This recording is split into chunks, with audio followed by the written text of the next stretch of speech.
وفتحت أبوابها وقال لهم خزنتها. Et les gardiens diront, là ils vont pas leur dire qu'est-ce que vous faites là. Ils les attendent, ils sont impatients de leur arrivée. Ils attendent que ça, qu'ils reviennent chez eux. وقال لهم خزنتها سلام عليكم طبتم. Paix sur vous. Et qu'est-ce qu'ils leur disent? طبتم. La tib en langue arabe, c'est le parfum, c'est la bonne odeur, c'est le fait d'être bon. Et en réalité, qu'est-ce qui est visé? C'est qu'ils ne leur parlent pas de leurs actions. Ils ne disent pas, vous avez fait tout ça de bien, vous avez... C'est pas nos actions. Quelle est la première chose qu'Allah subhanahu wa ta'ala va juger? Nos cœurs. C'est l'état de nos cœurs qu'on va présenter à Allah subhanahu wa ta'ala. Tibtum, c'est que ton cœur, il dégage une bonne odeur. C'est que ton cœur, ouais, il est purifié, l'ikhlas. Allah subhanahu wa ta'ala, il nous parle de l'ikhlas du début à la fin de cette sourate. Même là, il est en train de nous parler de l'ikhlas. Vous avez réussi à préserver la pureté de vos cœurs. Parce que notre cœur, il est pur au départ. Allah subhanahu wa ta'ala nous a mis dans ce monde-là avec un cœur pur. Alors oui, on le salit, on le tâche. Il faut juste revenir à ce qu'il y a de plus pur dans ce cœur-là, en essayant de s'attacher à la norme de vie qu'Allah subhanahu wa ta'ala nous propose. En ne se laissant pas enfermer dans les codes sociaux qui nous empêchent d'avancer dans le sens où on veut aller.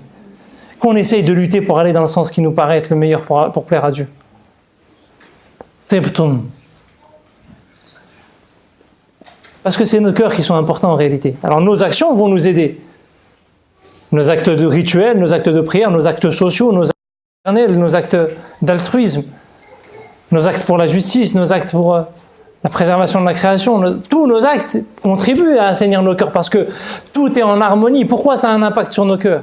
Parce que la lumière qu'il y a dans la création, elle va se reconnecter à la lumière qu'on a dans nos cœurs à chaque fois qu'on fait quelque chose de bien, à chaque fois qu'on se met au service de quelqu'un, à chaque fois que...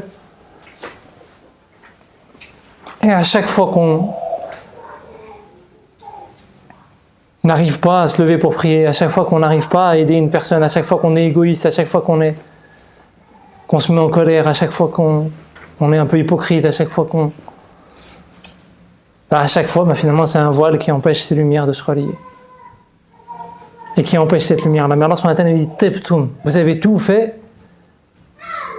Parce que la formulation veut dire vous avez tout fait pour essayer d'être dans cette démarche-là. Et c'est ça finalement qui est important, c'est d'essayer, d'œuvrer pour faire en sorte que nos cœurs soient assainis. Fadkhuluha khalidin, il ne dit pas khalidin fiha comme ça, fadkhuluha khalidin, ça y est, c'est réglé.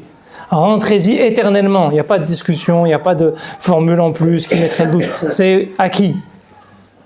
Soyez apaisés, salamun alaykum, paix sur vous.